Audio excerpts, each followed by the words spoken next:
So on today's episode, I didn't really plan on making a video.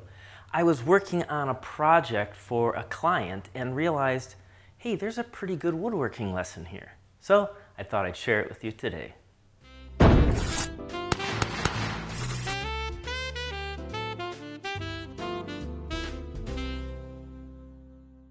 Now before we get into today's video, I do want to thank the good folks over there at Woodcraft. Woodcraft has the right tools, the right people to help you get the job done right. Woodcraft, helping you make wood work. Okay, recently I got a new customer and they told me they wanted a dining room table. So I did a few drawings for them, and then I made them a scale model of the piece, and then I made a full-size mock-up out of scrap wood here in the shop. Now when the client came over to take a look at the mock-up, he was so impressed, he also asked for me to make the same table a little smaller so it could be a desk. So that's what I'm working on right now. So let me show you the problem that I'm running into with the project. Here's where I'm at with the project so far. Now I've got the sides made, which you can see I have the two legs that are turned, and then they have the mortises in them. And they're being held together to the apron and the stretcher with a loose tenon. Now to do that, I first started with the leg in the square stock, made the mortise. In this case, I used the Festool domino, and then I turned it all on the lathe. But now, as I attach the apron and stretcher, well, here, let's take a close-up of the actual problem. Because my leg is round and tapered, and then the stretcher is square or rectangle coming into it, I have this really bad gap. The pieces do not want to line up nicely. So how do I go about fixing that unsightly gap? Well, there's a couple of methods that I could probably do. The first one would be by taking a pencil and holding it against the leg and follow the contour of the leg and trace that on the stretcher. I would have to do that to the top and bottom. Then I would have to take that and use a gouge, a file, a rasp of some sort to try and curve that so it matches the leg. And that's end grain, and I don't feel real comfortable that I'm going to have a successful job doing that. So there's a second method, and that is I'm going to try and notch into the leg so that the stretcher sits inside it a little bit. Should give it a little bit of support too. So, okay, that's the method I'm going to try and use, and I'm going to show you how I'm attempting it. And any of the tools that you see me using on this, well, I'll try to put them in the description below in case you're interested in adding them to your collection. All right, let's see if I can do this successfully. Okay, just to review, this is a dry fit together.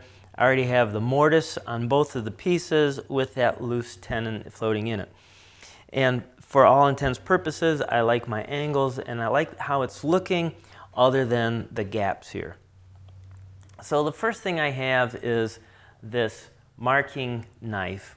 It's flat on one side and has a point and bevels on the other.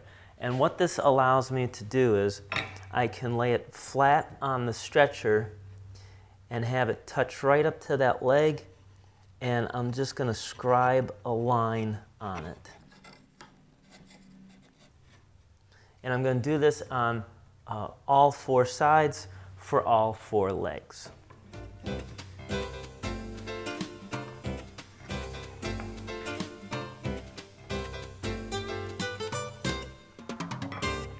Okay, now before I knock this apart, make sure you go through and you label everything. 1, 1, 2, 2, 3, 3, 4, 4. That way you don't get any of these parts flipped around or back and forth from left to right on it. Okay, first things first is I really like this vise. I find it very useful to have in your shop. I think they call it a pattern maker's vise. I'm not sure if that's the exact name. Initially, this was made for people who do work on, I think, gun stocks, because the jaws pivot. And here's why it's great. So if you have like an odd shape that you're working on, this is a leg I'm carving, and I put it in here, a normal vise would be difficult to hold this. As I clamp this up, let's see if I do this a little bit different. There you go. You can see how those jaws pivot and it holds it nice and snug for me. So this is the vise that I'm actually going to use for the leg because the leg tapers all the way down. So let me put this in here. One more time, just before we get started, I wanted to give you a good close-up of how bad this is just by using the tenon and the apron on there. You can see we just have this tremendous gap going all the way around. Really looks bad, so let's fit this apron and stretcher down into the leg. So I took my pencil and I just traced in dark around the lines that the marking knife made. And then I like to deepen those lines with a chip carving knife. This is the one from Flex Cut. I really love this, so you've probably heard me say that before. So I'm just going to score this in a little bit deeper.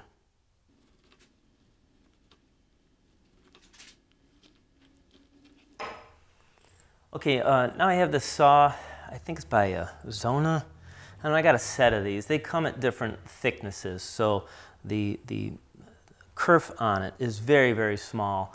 And so I'm going to use this to cross cut this, and I'm going to cut until just the teeth touch those lines there, which won't be much.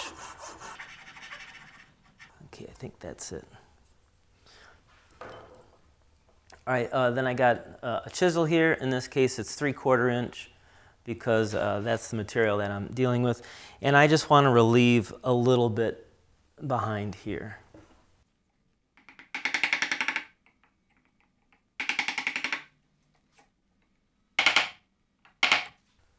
Okay. Now I'm switching to a Shinto rasp. This is a great tool. Just absolutely love this thing. So as you can see, it has really coarse teeth on one side and fine teeth on the other. It's essentially like a bunch of bandsaw blades put together.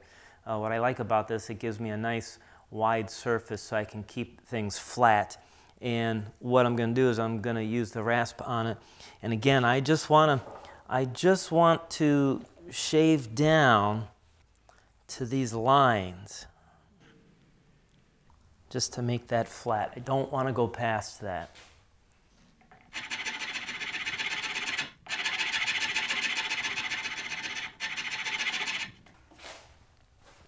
Okay, that's looking good. Now it feels like it's flat going all the way across, but I still might get a small little shadow line, an edge line.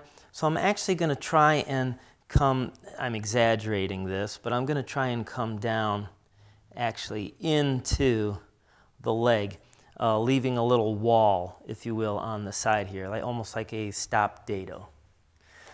So once again, I'm going to score that line a little bit deeper with my chip carving knife and relieve, just take a little bit out with the chisel.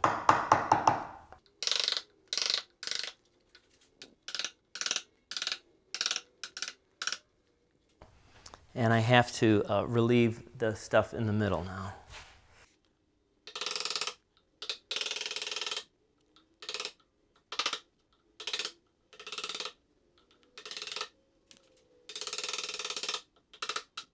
The grain on this leg wants to actually go up, so if I'm using my chisel going this way, I'll get a pretty smooth shaving for me.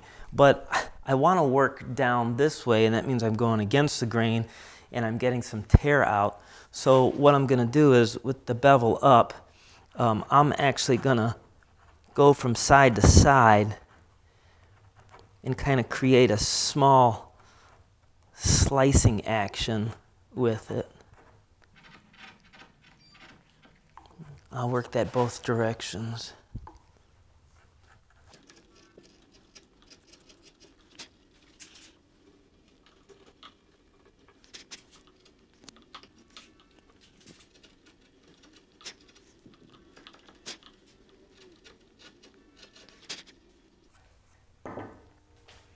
Okay, and let's test the fit.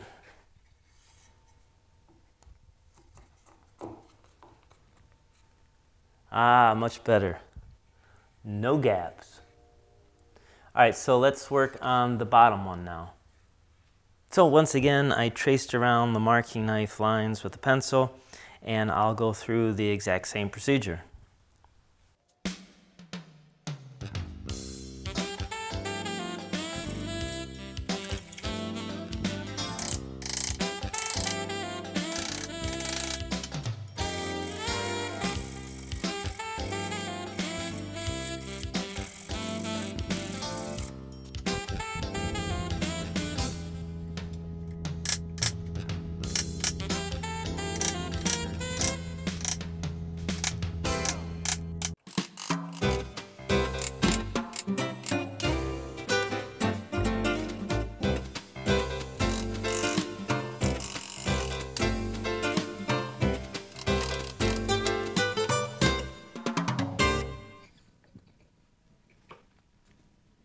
Not too bad.